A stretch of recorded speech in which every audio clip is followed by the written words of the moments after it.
unfortunately many kelp forests around the world are in danger of sharing the same fate, we could be living a far worse reality had it not been for one man. Off the Pacific coast of North America, there are stretches of seafloor that scientists call urchin barrens, and the name is every bit as bleak as it sounds. Once, these same waters held towering underwater forests of kelp, golden canopies the height of buildings, swaying in the current, sheltering fish and seals and an entire crowded world beneath them. Now, in the barrens, there's almost nothing. Just bare gray rock, carpeted edge to edge with millions of spiny sea urchins, slowly grinding away at anything green that dares to try and grow back. It's an underwater desert. And here's the twist that took scientists decades to understand. It wasn't created by pollution, and it wasn't created by warming alone. It was created by the disappearance of a single animal. That animal is the sea otter. And wherever the otter has come back to these dead coasts, something almost magical happens. The urchins retreat, the kelp detonates back upward. Fish return, then seals, then eagles wheeling overhead. An entire ocean ecosystem that had been flatlined for decades comes roaring back to life, all because one small furry predator came home. So this is the story of how the smallest marine mammal on Earth turned out to be one of the most powerful forces in the entire ocean, how we nearly wiped it off the planet for its fur, and how its near extinction and its comeback completely rewrote our understanding of how nature actually holds itself together. To get why the otter is so powerful, though, you first have to understand how its absence built a desert in the first place. The fur that nearly cost a species everything. The sea otter has the densest fur of any animal on the planet, not the densest of any sea creature, of any animal, full stop. Up to 1 million hairs packed into a single square inch of skin, and there's a brutal reason it needs all of it. Unlike whales and seals, the sea otter has almost no blubber, no fat layer to keep it warm in cold Pacific water. Instead, it survives entirely on that impossibly thick coat, trapping a layer of warm air right against its skin. It's a small miracle of evolution. It was also, tragically, the thing that nearly destroyed the species. Starting in the 1700s, the maritime fur trade figured out that sea otter pelts were among the most luxurious, most valuable furs anywhere on Earth. And what followed was a slaughter. For roughly a century and a half, hunters worked their way across the entire North Pacific, from Russia to Alaska to California, killing sea otters in a frenzy that drove the animal right up to the edge of extinction. From a population once estimated in the hundreds of thousands, possibly over 1 million, the sea otter was hammered down to a scattering of tiny, hidden remnant groups. Maybe only a couple of thousand animals left in total, clinging on in the most remote, forgotten pockets of coastline. Across vast stretches of its old range, the otter was simply gone. And along all those newly otterless coasts, the sea quietly began to change in a way nobody yet understood. The collapse nobody was watching. Here's what the fur hunters never realized they were doing. The sea otter is a relentless predator of sea urchins. An adult otter has to eat a staggering amount every single day. It burns through food at an incredible rate just to keep that fur and air insulation system running and stay warm. And near the top of its menu sit the urchins that graze on kelp. For as long as anyone could have measured it, the otters had been quietly holding urchin numbers in check all along the Pacific coast. Pull the otters out and the urchins were suddenly released from the one thing that kept them honest. Their populations exploded. And a sea urchin does one job with mindless, relentless efficiency. It eats kelp. Armies of them mow down the holdfasts, the anchors that fix the giant kelp to the seabed. And once the holdfast goes, the entire towering plant detaches and dies and drifts away.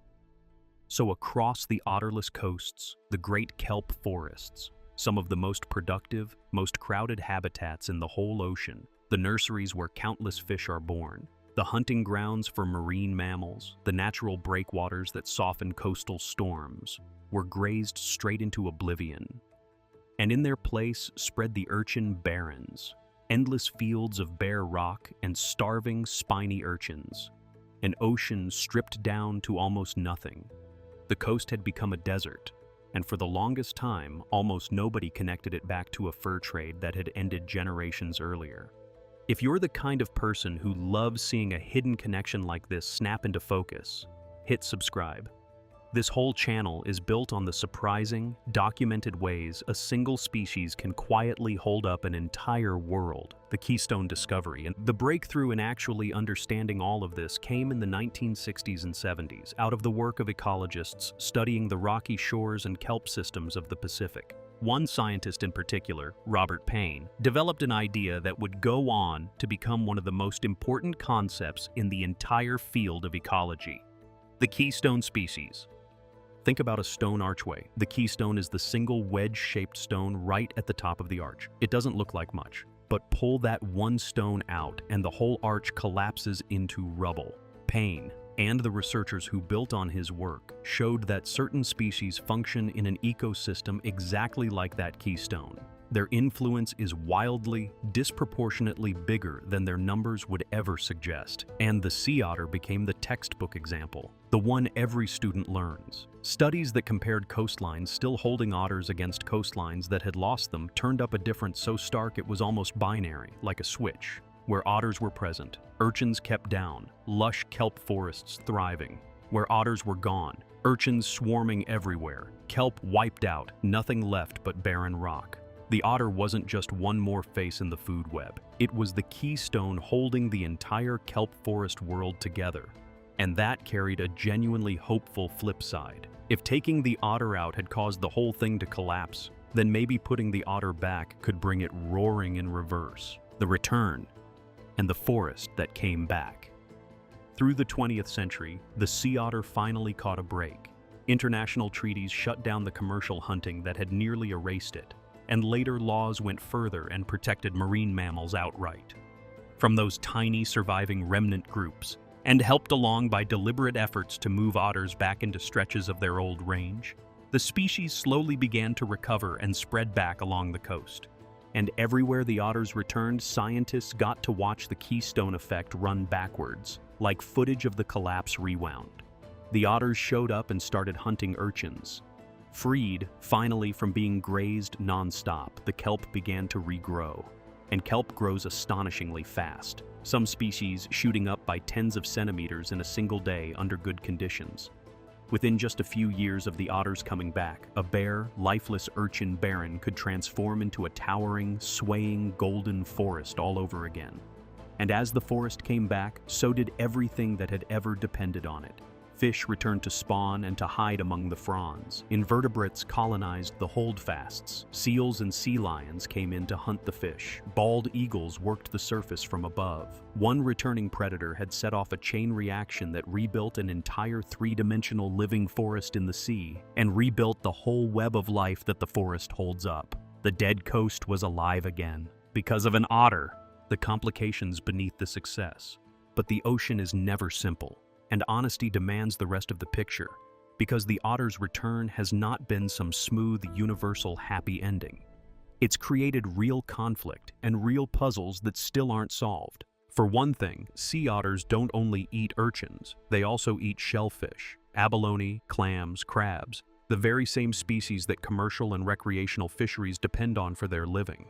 So, where otters expand, the fishermen who harvest those shellfish can suddenly find themselves in direct competition with a hungry, protected predator, and the tension that creates is genuine and, in a lot of places, still completely unresolved. The recovery has also been patchy and, at times, fragile. One otter population out in the western reaches of Alaska went into a sharp, mysterious nosedive in the late 20th century. And one leading idea is that killer whales, short on their usual prey, had started hunting the otters themselves, which is a humbling reminder that the otter isn't only a predator, it's also prey, stitched into a web far bigger than itself. On top of all that, disease, oil spills, climate change, and shark bites keep threatening otter numbers. And in some regions, kelp forests are now collapsing all over again for brand new reasons. Marine heat waves and fresh urchin outbreaks overwhelming whole coastlines faster than the otters can possibly keep up. The otter is powerful, but it is not a magic switch, and the sea it swims in is changing in ways that test even a keystone. 50 survivors, hiding off Big Sur. Just how close the sea otter came to vanishing forever is hard to overstate. The fur rush that began in the 1700s was relentless and global, Russian, then American, and other hunters worked their way across the entire North Pacific, and the trade was so lucrative it helped drive the colonization of places like Alaska.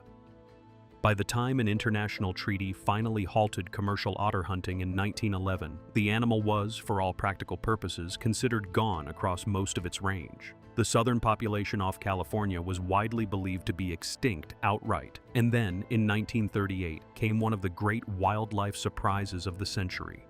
A small raft of sea otters, only about 50 animals, was spotted surviving in a remote, hard-to-reach stretch of coast near Big Sur, hidden away where the hunters had never quite finished the job. 50 animals. From that tiny, secret remnant, the entire southern sea otter population alive today is descended. Every otter floating in a California kelp bed now traces back to those few survivors who happen to live somewhere just inaccessible enough to be forgotten. It's a razor-thin margin between this whole story being one of recovery and it being one more obituary. The mystery decline and the killer whales. The otter's comeback has never been a simple straight line up, and the strangest chapter unfolded out in the Aleutian Islands of Alaska in the late 20th century. Otter populations there had recovered strongly, and then, over a relatively short span, they crashed hard, in some areas falling by the vast majority. There was no obvious culprit, no mass disease, no oil spill, no return of hunting. The leading explanation that emerged is a chain reaction reaching all the way up the food web and out into the open ocean. As populations of great whales and then seals and sea lions declined, some killer whales, short on their usual large prey, may have turned to hunting sea otters instead. An otter is a small, low-calorie snack for an orca, but enough orcas making that switch could account for the collapse. Whether or not every detail holds up, the episode hammered home a humbling point. The otter isn't only a keystone predator sitting near the top. It's also prey, woven into a web far larger than the kelp forest. A web that stretches out to the great whales and the deep ocean, where pressures we barely understand can come crashing back down onto a coastline. Forests that fight climate change, and the people who knew first. There's a final dimension to the otter's power that science has only recently started to quantify, and it raises the stakes of the whole story. Kelp forests are not just nurseries for fish. They are among the fastest-growing living things on the planet, and as they grow, they pull carbon dioxide out of the water and the atmosphere. A coast covered in lush kelp is locking away carbon. A barren of bare rock and urchins is not, which means that by keeping the urchins in check and the kelp standing, sea otters are, indirectly, helping the ocean store carbon. A small, furry animal with a measurable hand in the climate. None of this, it's worth saying, was news to the indigenous peoples of the Pacific coast, who lived alongside sea otters and kelp forests for thousands of years and understood the connections between them long before Western science coined the word keystone. Today, indigenous-led stewardship is increasingly part of how these coasts are managed, blending that deep traditional knowledge with modern ecology. The otter, it turns out, was teaching a lesson some people had known all along. Pull one thread and the whole tapestry moves. What it actually looks like when a coast comes back. It's worth pausing on the sheer speed of the transformation, because it's almost violent in how fast it happens. Picture a stretch of urchin barren, flat gray rock, spines as far as you can see, the water strangely empty and quiet, like a field after a fire. Then the otters arrive and begin to feed. Within a season, the urchin armies thin out, and the kelp, which has been waiting all along as microscopic spores drifting in the water, unable to get a foothold, explodes upward. Some species can grow by tens of centimeters in a single day, racing toward the light. In just a few short years, that barren gray desert becomes a towering three-dimensional forest, fronds stretching from the seabed to the surface, sunlight breaking into shafts of green and gold. Fish move in to spawn among the stalks. Crabs and snails and brittle stars colonize the holdfasts. Seals slip through hunting. Birds work the canopy at the surface. An entire living cathedral, rebuilt from bare rock, and the architect is an animal that weighs less than a medium-sized dog and spends much of its day floating on its back, cracking shells open on a rock balanced on its chest. Watching a coastline flip from desert to forest in time-lapse is the single most convincing argument for the keystone idea anyone could ask for. You don't have to take the theory on faith, you can simply watch the ocean prove it. And once you've seen it happen, you start to notice the same shape everywhere. In a Yellowstone valley, in a desert creek, on a drowned coastline. One animal, quietly holding up a world that nobody realized was leaning on it, until the day it was gone and everything it had been carrying came crashing down all at once. The small animal that holds up an ocean. Step back from all of it, and the sea otter is telling us something that reaches way beyond one coastline. For most of human history, we just assumed that the big, obvious forces ran the show. Temperature, sunlight, rainfall, the raw physical conditions of a place. Those, we figured, were what decided whether an ecosystem lived or died. The sea otter quietly shattered that assumption. It showed that a single species, modest in size, modest in number, easy to overlook, can hold an entire ecosystem together in its paws. And that yanking it out can crash a living forest into a desert while we all look the other way for decades and never notice the connection.